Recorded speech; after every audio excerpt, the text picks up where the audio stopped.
Marco? Buenas noches. Hola, Leo, ¿cómo estás? Gracias por venir. No, por favor.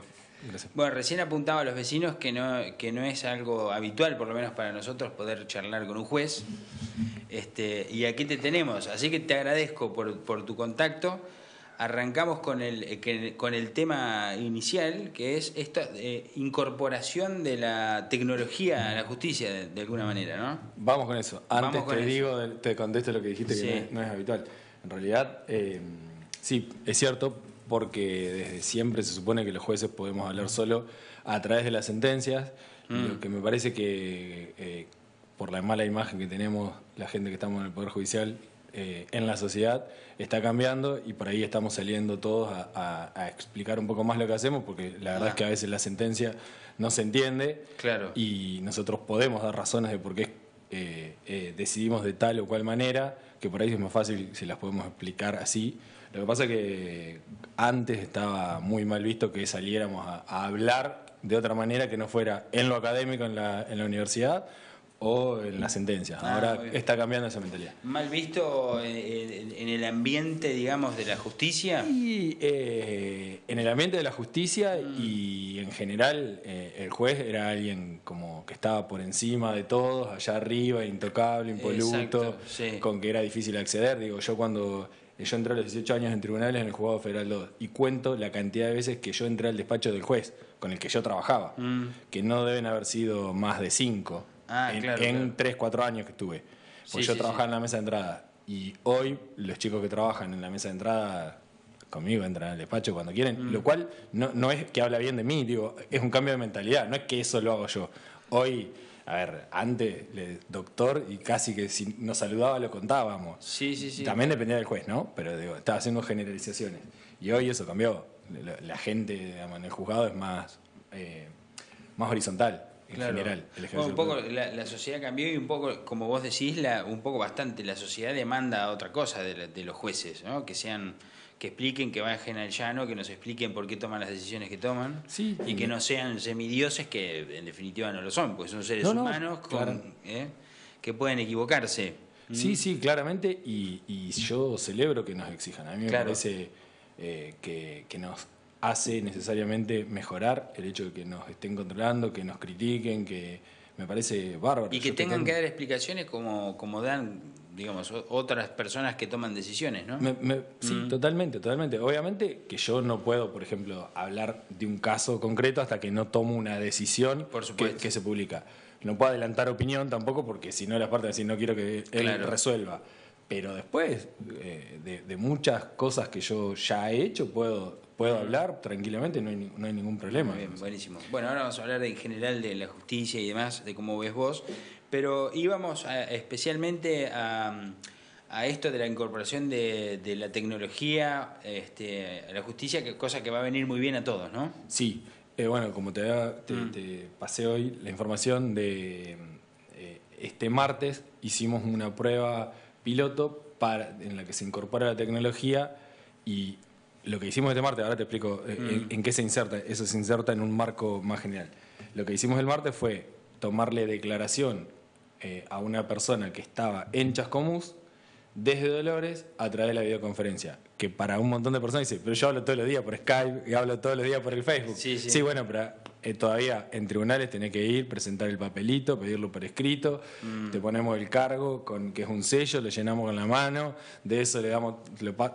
a ver, que podamos haber hecho eso. De alguna manera de la justicia, ¿no? Su lentitud, que sigue con los papeles y demás, ¿no? Sí, absolutamente, sí. Esto en realidad nace como una prueba piloto más o menos en el año 2008, una cosa así, en el Departamento Judicial La Plata, a través de un juez que es bastante activo, que es el doctor Soto, que lo incorpora en su juzgado. Consiste en, bueno, en vez de hacer tanto papelerío, intentemos hacer más audiencias en las que convocamos a las partes, y ahí decidimos, bueno, a ver, en vez de que me plantees todo por escrito, resolver todo por escrito y yo te doy un traslado, o sea, yo te doy un traslado significa te doy un papelito a una persona que te lo lleva a tu casa, vos tenés 5 días para contestar, desde el día hábiles, después venís, lo contestás, yo tengo 3 días para ver si lo resuelvo, tengo 10, bueno, o sea, lo que hizo fue decir, lo cual es muy lógico, bueno, a ver, vengan todos al juzgado tal día, y ahora ustedes me dicen por qué quieren, qué es lo que quieren discutir, a ver, eso es lo que queremos discutir. Bueno, vos decís que tenés razón y vos decís que tenés razón. Bueno, ¿cómo van a acreditar que tenés razón? Claro.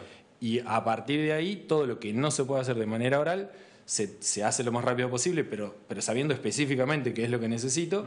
Y después de eso, fijo otra audiencia que van a venir las partes, los testigos que las partes hayan propuesto y los peritos, por ejemplo, si hay alguien, no sé, un médico o alguien que tenga explicaciones de lo que pasó, también lo va a hacer en una audiencia. Esa audiencia, eso antes se hacía. Ahora, si vos ofrecés 6 testigos que entran de a uno, que le tengo que tomar declaración por unas preguntas que están hechas con anterioridad y la persona declara y el otro tiene que copiar, y después eso ni siquiera es que lo toma el juez, porque no está obligado el juez a tomarlo si no lo pedía la parte. Lo toma alguien que trabaja ahí, que no entiende qué está tomando, o si entiende, no leyó el expediente para saber qué preguntar. Entonces, bueno, imagínate, eso tardaba horas. Era el resultado en calidad era malo porque muy engorroso, claro, transcribir lo que está diciendo nunca queda textual. Claro. Eso se cambió. Entonces se convoca a todos a una audiencia. Esa audiencia se videoregistra, se filma y se graba y se firma digitalmente con un token, que es lo que tenemos los jueces y los secretarios. Y queda grabado en un DVD que yo le doy a cada una de las partes del juicio y uno queda para el expediente y además queda registrado en un servidor de la Corte. Ahora, eso tenía el problema de que solo se hacía en Dolores, en la cabecera departamental, porque el equipo sale muy caro. No quiero tirar una cifra, pero algo así como $20.000 me parece que sale. Y entonces no tiene la Corte equipos en todos lados, tiene la cabecera departamental. En Dolores nos tocó con suerte, por suerte con bastante anticipación. Entonces tenían que ir hasta Dolores. La gente que vive acá en Belgrano no hay en qué ir, no hay transporte público para Dolores. Complicado siempre. Sí, desde el Partido de la Costa para ir hasta Dolores tienen 140 kilómetros el que vive en Mar de Ajó y una ruta bastante complicada para viajar, el que vive en Gesell, entonces era una complicación. Lo que se le quiso incorporar al programa era esta posibilidad de hacer conferencia y grabarla a su vez desde Dolores, que el juez la hiciera desde Dolores preguntándole al testigo que está en otro lugar, y eso es lo que pudimos hacer el martes, que fue el primer lugar en el país en el fuero civil que se hizo. Perfecto. Para que la gente entienda, está el juez en Dolores y una persona prestando su testimonio en Belgrano con una camarita, el juez lo está viendo, le está preguntando como si fuera esta conversación. Exactamente. Esto podría ser tranquilamente una audiencia, porque no se utilizan las fórmulas sacramentales que se usaban antes para que jure como es cierto, para que diga si sabe cómo está. Le preguntamos abiertamente, lo cual es bastante razonable, pero nunca se hacía.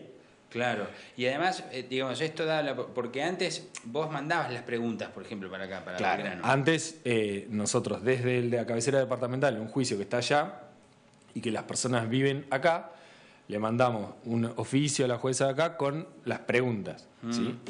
La jueza de acá, obviamente, no va a tomar ella las preguntas, se la delega a un empleado. El empleado mira ese papel, repite las preguntas, copia y ya está. Y no hay la repregunta.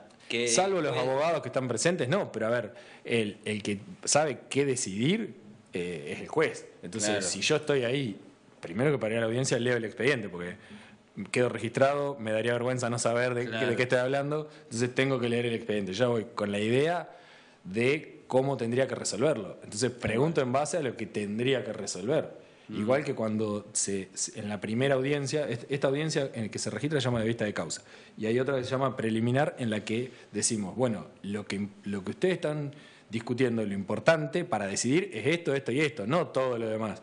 Y esto y esto se prueba con tal cosa.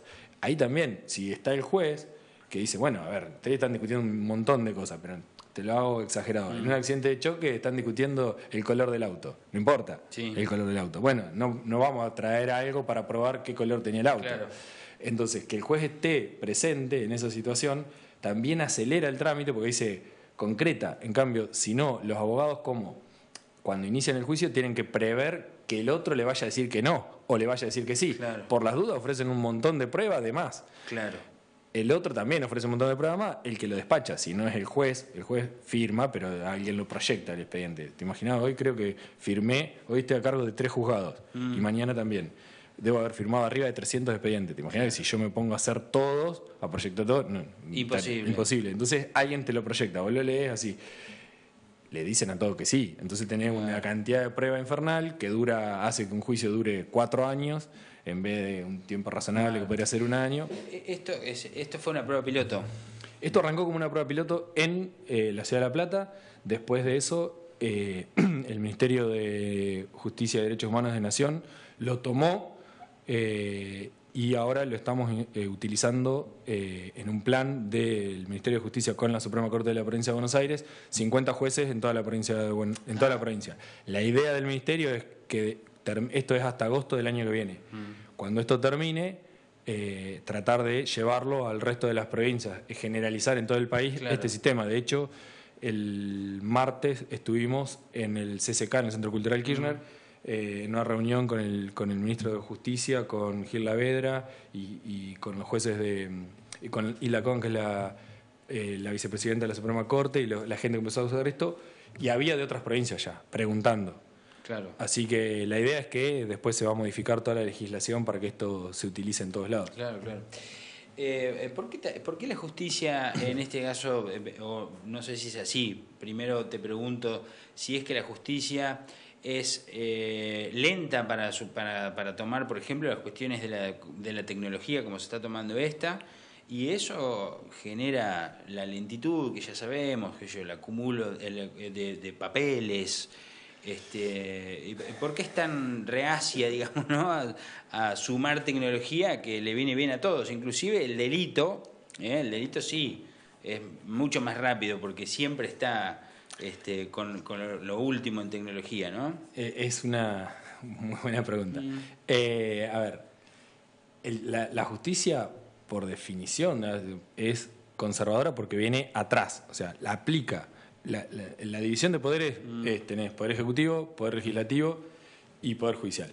El que crea la ley es el poder legislativo, ¿no? Claro. Digamos, dice, esto es valioso, lo pongo en una ley y hay que hacerlo respetar. Se comete el delito, viene el poder judicial atrás y dice, bueno, se violó la ley, hay que restaurar esto. Ahora, para ese momento, ¿sí?, la sociedad ya fue evolucionando y necesita otra ley. Nosotros siempre venimos atrás. Claro. Siempre, o sea, lo nuestro siempre viene atrás. Y además, también, imagínate que se habla de corte, la Corte Suprema. Viene de la época del medioevo. Claro. Todo eso queda un rezago. Vuestra señoría, imaginad, su señoría, todo ese tipo de cosas son... se le dice el palacio, el edificio de tribunales, todo un montón de cosas que hacen pasado, sí. Pero además hacen alguna idiosincrasia. El Poder Judicial es medio así. Y por ahí también, a ver, hay cierta vanidad de algunos que integramos el Poder Judicial, que te digan doctor y todo eso. Claro. Y la verdad es que la tecnología te expone, porque yo en el despacho, sí, o por escrito, no tengo que decir mucho. Entonces, si yo no sé, no se nota. Con este sistema de videograbación de audiencia, yo quedo expuesto. Claro. Si yo no sé algo, queda registrado, además. No es que, entonces, lo que yo te decía, me paso papelones, porque además eso lo va a ver, queda registrado. Y como yo soy juez de primera instancia, el Poder Judicial está organizado en primera instancia, segunda instancia y corte. El DVD ese va con el expediente para que la Cámara revise mi decisión. Y eventualmente puede llegar a la corte. Y eso, si yo algo no lo sabía, va a quedar grabado. Claro. Escrachado, como decimos. Entonces, también es difícil. A ver, hay un montón de gente. Los cargos duran mientras dure nuestra buena conducta y los empleados pueden entrar, como yo a los 18. ¿Te imaginas que, a ver, mi hijo mira YouTuber, qué sé yo, y a mí ya me pasó de largo eso. Sí, por ahí, como todos. Claro, entonces te va pasando. Yo trato de actualizarme, pero te digo, no sé, yo arranqué firmando un papelito que era un cheque y hoy nosotros le entregamos plata con una firma digital y nunca hubo un papel y está bien, el banco le paga lo que yo ordené, pero se me fue de la pantalla. Claro. Y antes tenía un papelito. Es difícil. En este caso, el especial de la justicia, lo que resulta, por lo menos desde lo que vemos desde afuera o lo que escuchamos, es edificios repletos de papeles que nadie mira demasiado, o que están ahí como olvidados, las cosas se atrasan, las causas se atrasan, los juicios son lentos. Entonces hay un plus ahí, ¿no? De no incorporar la justicia, la tecnología, quiero decir, en que la justicia deja de ser justicia cuando llega a los 10 años, 15 Mirá, años, ¿no? Yo cuento, hay dos cosas de eso. Cuando yo asumí como juez, en el finales del 2011, una de las primeras sentencias que dicté habían iniciado el juicio en el año 85 y estaba en Australia. Claro. Eso es una cosa. Y después hay un autor uruguayo que dice que en derecho el tiempo no es oro, sino justicia. Y si a vos te dan una decisión casi 20 años después, la verdad que no te sirve de nada. No me sirve de nada a mí como juez, no me sirve de nada a la gente. Descontextualizada, sí, además. Es complicado incorporar, pero está bueno esta etapa que nos reclaman y nos critican mucho. Además de la incorporación de tecnología, ¿falta gente trabajando en la justicia, digamos? En el fuero penal, yo creo que sí. En el fuero civil depende del departamento judicial. Ajá. En el fuero civil, departamento judicial, Dolores, no, somos 4 jueces de primera instancia y tenemos aproximadamente alrededor de 700, 800 expedientes por año. Yo debo tener entre 4.000 y 5.000 expedientes en movimiento. Pero, digamos, es un volumen de trabajo que se puede llevar adelante. Sí, no. Lo que pasa es que en el fuero penal, no. En el fuero penal hay 5 juzgados de garantía. Tendría que explicar cómo funciona para el fuero penal. Que sea didáctico, que nos sirva, enseñanos. En el fuero civil se discuten las cuestiones entre particulares, ¿no? Entonces tenés 2 abogados y el juez. ¿Sí? En el fuero penal, la parte que inicia es el Estado a través del Ministerio Público. Y después tenés un juez, que se llama juez de garantías, que es al que dispone o sea, el fiscal investiga y pide las medidas al juez de garantías. Y el juez de garantías es el que dice, digamos, otorga la libertad, la prisión preventiva, todas estas cuestiones que están por ahora en discusión.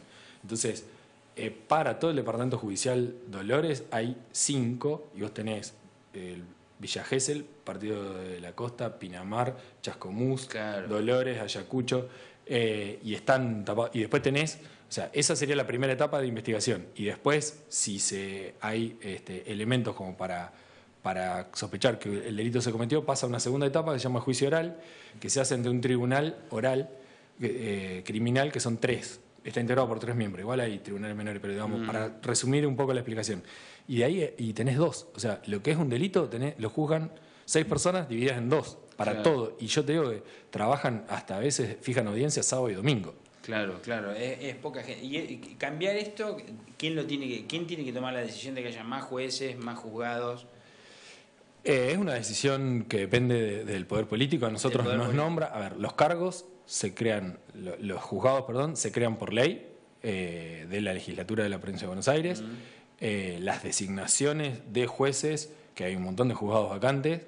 Yo estuve subrogando como 2 años en otro juzgado porque no designaron el juez. Claro. Las designaciones dependen del Poder Ejecutivo de la provincia, previa selección que hace el Consejo de la Magistratura, que es un órgano extrapoder también provincial. Y esa parte es política. Después, la puesta en funcionamiento depende de la Suprema Corte, pero no es un poder autónomo económicamente. Claro. El presupuesto se lo maneja el Poder Ejecutivo. Claro. Así que, bueno... Las decisiones políticas son básicamente todo. Sí, lo que pasa es que es una sábana corta y cuando vos le ponés acá un problema, vos calculás que en este momento, no sé si estos días salió en TN, a nosotros nos compran una cámara, la Corte, que es un avance espectacular para un montón de gente. Por otro lado, cierra la asesoría pericial porque no tiene insumos, la asesoría pericial de la Suprema Corte. Entonces, ¿cómo distribuís algo que es escaso? O sea, sería muy demagógico si yo te digo, que es culpa de los políticos y ya está. No, el tema es que los recursos son escasos y tenés que hacer magia casi con eso. ¿Por qué los recursos son escasos? Eso ya no te lo puedo contestar, pero... Claro, pero que son escasos, son escasos. Sí. Y eso es clave, ¿no? ¿Qué hay de esto que todos hablamos y que a veces realmente vemos que es así, esto de la puerta giratoria, que una persona tiene que, no sé, cometer no sé cuántos delitos para que quede para que quede preso, digamos, ¿no? Y a veces hasta es ilógico. Aquí han pasado casos que no, por lo menos la lógica que manejamos los vecinos comunes no nos cierra ningún número, ninguna cuenta, ¿no? Porque hay gente que sigue en la calle. ¿Qué opinión en grandes rasgos y en general, qué nos podés decir vos? Bueno, mirá, en realidad yo eso, como te decía hoy, lo puedo contestar medio de costado porque yo no hago penal. Claro. De todos modos, también, como te decía, este es un tema, yo soy el vicepresidente del Colegio de Magistrados. Este es un tema que discutimos internamente bastante. Claro. Así que yo te diría que si vos te sentás en una reunión de jueces, la mayoría te dice que las cárceles están que revientan, no hay más lugar. Y eso te lo reconoce. Bueno, entonces eso se contradice un poco con que la puerta sea giratoria. Pero de todos modos... O faltan cárceles. No, faltan cárceles también. Ahora están por hacer una en Sevigné. Faltan cárceles, hay algo de puerta giratoria y hay un montón de gente que por ahí no pasó por la puerta giratoria. El tema es muy complejo para dar una respuesta. Primero, aclaro, lo que yo siento como juez es que la sociedad tiene una muy mala imagen de nosotros y creo que es justa. A ver, yo estoy totalmente de acuerdo con que el servicio, el resultado de nuestro trabajo no es positivo, no es bueno. Ahora, cuando yo esto lo hablo por ahí en la reunión con jueces, te dicen, bueno, pero yo me voy a las 8 de la noche. De hecho, yo llegué hace un rato de trabajar. Y que trabajan mucho. Que trabajamos mucho. El tema es que, digamos, lo que hablamos hoy, con todo por papeles, todo, a ver, lo superado absolutamente por la cantidad de delitos, los fiscales, los jueces de garantía y todo eso, muchos expedientes, te diría que hay casi como una selección natural. Se investiga mucho lo más grave y va quedando, claro. Y entonces después terminan las causas prescriptas, pero no porque sea negligente el que lo investiga o todo, sino porque realmente están desbordados. Ese sería un problema. Después, hay otros casos que claramente hay mala praxis, también hay errores, también hay gente que no hace las cosas bien, como en todas partes de la sociedad, que están en el Poder Judicial y que hacen las cosas mal. Yo te digo, el día que hablábamos de esto, que hace poco, le decía, bueno, pero los jueces penales se ganan la fama porque a mí me toca resolver después la parte patrimonial de un delito, ¿no? Claro. O sea, a vos alguien le pegan un tiro, queda una lesión, bueno, la indemnización me toca a mí, pero se tiene que terminar la causa penal. Y yo te digo, me resultaba muy gracioso, en un caso una persona entra al campo de otro a sacarlo por la fuerza, le tira un tiro y la persona empieza a sangrar, se queda parada, el otro le va a pegar otra vez y se cae, y se va, el que tenía el arma. Vos decís, bueno, lo quiso matar, todo, intento de homicidio. Bueno, lo dejaron libre porque eso no era un intento de homicidio, porque si lo hubiera querido matar, cuando se quedaba tambaleando le hubiera tirado el segundo tiro y no lo mató, claro. Solo le rozó, era lesiones leves. A ver, no entra en la lógica de ninguna persona. Exactamente. O sea, ahí es donde uno piensa, este juez tiene ganas de que todos estén todos en libertad. Hoy, sin ir más lejos, ahora que estamos con todo este tema de la violencia de género y todo, hoy me tocó a mí una situación, en la parte civil tenemos la violencia de género y nos mandan de la fiscalía una mujer, era terrible la historia, golpeada por el marido delante de los hijos, pero muy golpeada, que termina accediendo a tener relaciones sexuales con el marido para calmarlo. Claro. Y ella dice, yo lloraba y él disfrutaba, toda una situación. Sí.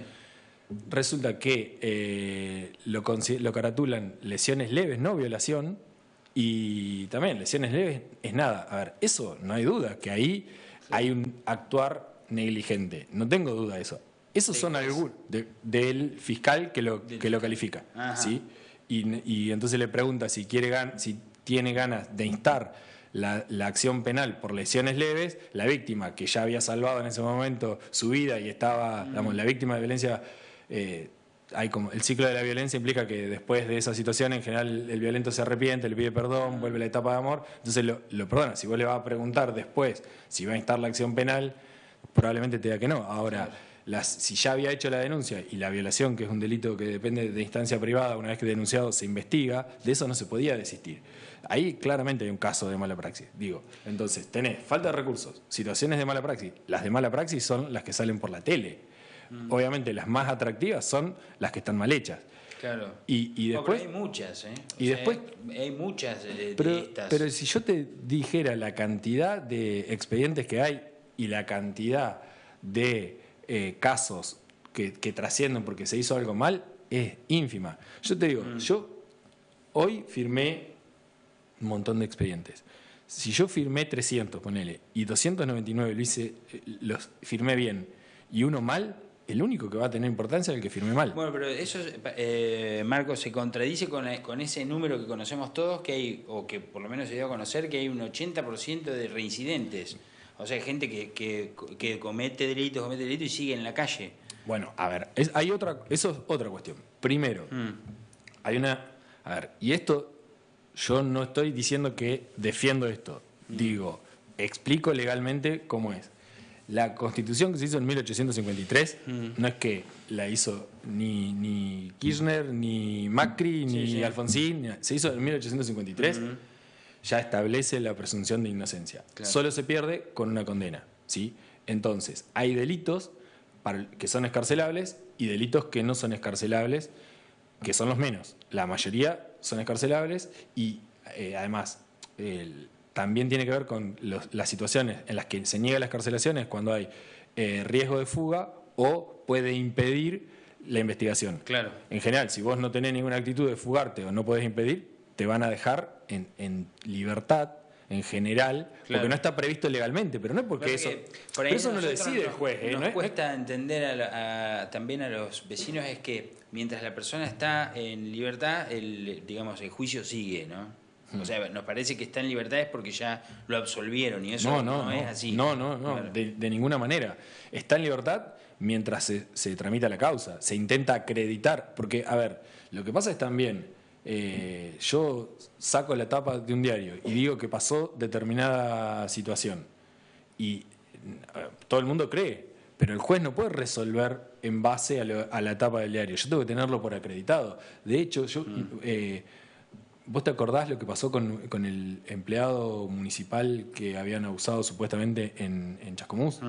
Bueno, al juez casi lo matan. Y el juez, yo soy amigo de él, y el juez me decía, no hay un solo elemento. Lo que pasa que yo como... Claro, yo no puedo...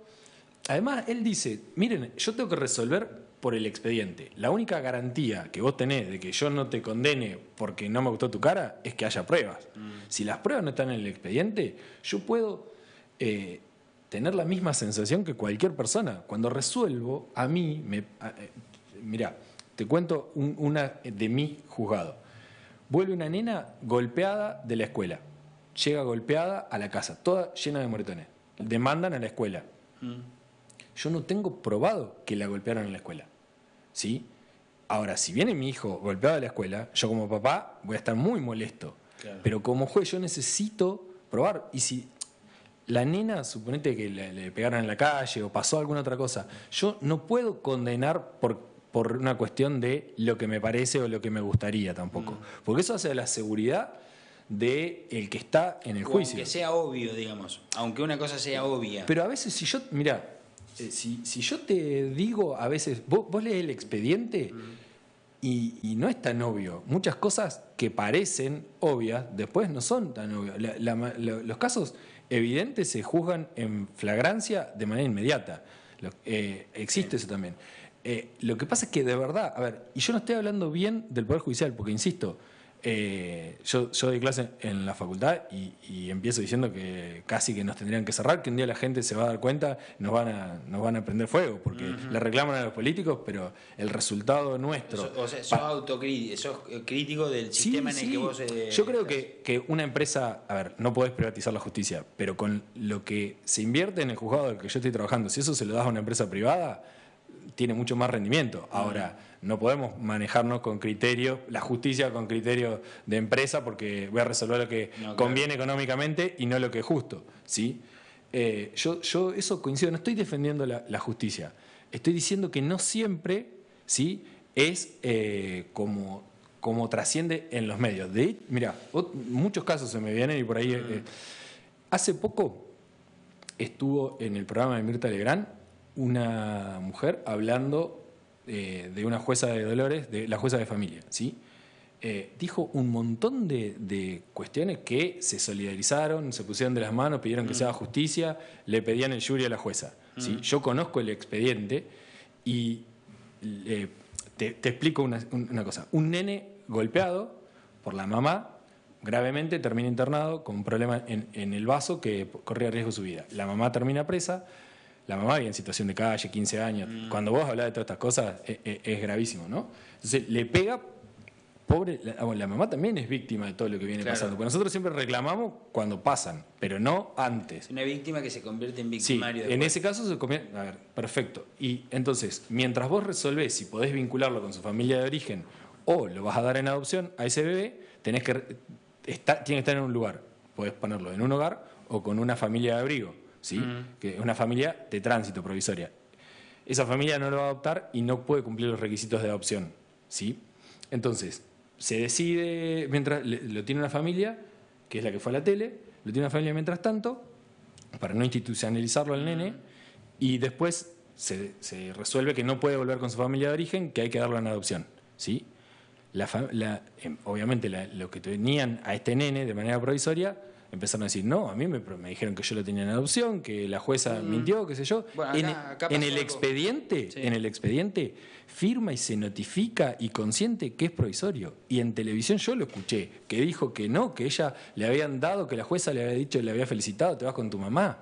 Claro. O sea, eso, dicho en televisión, no lo levantás con nada. La gente, obviamente, quiere matar a la jueza de familia, claro. Pero yo no puedo salir con el acta diciendo, miren, acá está la firma. Claro, lo que pasa es que un poco, como decís vos, habiendo mala praxis en algunos casos, todos atosigados por la cantidad de hechos, y se hace el tamiz del que vos hablabas, atiendo lo más urgente o los más grandes casos y demás. Después, cuando hay un caso en el que el juez no se equivoca, bueno, también está teñido de...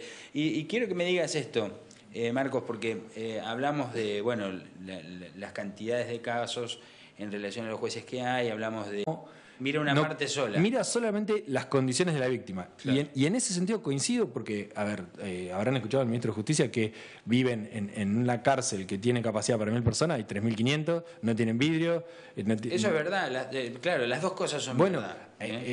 No puede existir ese lugar. La verdad es que, a ver, si entra una persona también hay como una cuestión no escrita de que yo pongo a alguien que se robó un celular en una cárcel y después de eso sale y arma una banda. Claro. ¿Entendés? Entonces hay como una cuestión. Yo creo que la cárcel en ningún caso es la solución para que no vuelva a delinquir, que sería el objetivo, digamos, de la cárcel. Por lo menos la cárcel que tenemos en la Argentina, cárcel no es la solución para que no vuelva a delinquir. Pero que eso no significa que no hay que hacer nada. Creo que hay que tomar infinitas medidas para trabajar con esas personas para no poner en riesgo a los demás.